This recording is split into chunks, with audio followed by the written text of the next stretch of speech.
Illinois. Thank you, Mr. Chairman. I rise today in support of Amendment 190, which would help prevent companies from weaponizing the Iranian regime and help stop the flow of troops and armaments to Assad's murderous regime. This amendment would prohibit the Office of Foreign Assets Control from authorizing the sale of aircraft to Iran.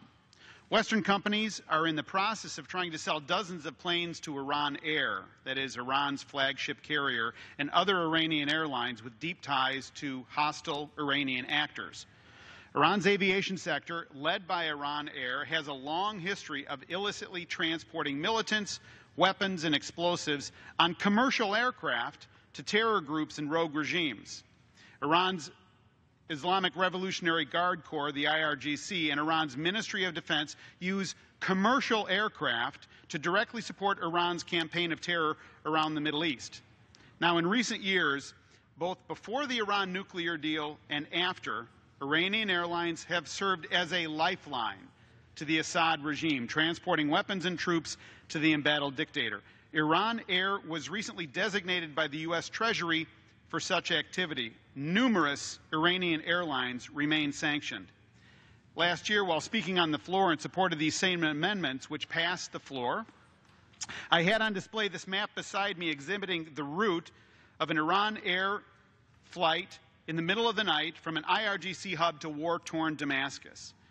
This midnight flight was unscheduled and a routine Iranian arms supply path to Syria. Hundreds of these flights are documented, showing a sophisticated Iranian arms supply system using commercial jets.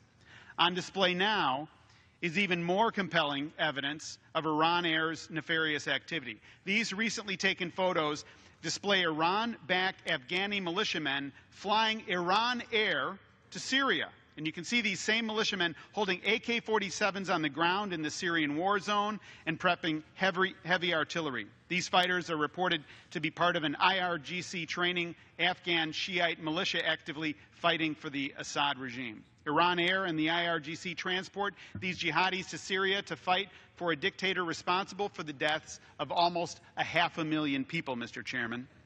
Until Iran ceases using commercial aircraft to support terrorists and war criminals, Western companies ought not be allowed to sell Iranian airliners more aircraft that they can use to fuel Assad's brutal war. I reserve the balance of my time.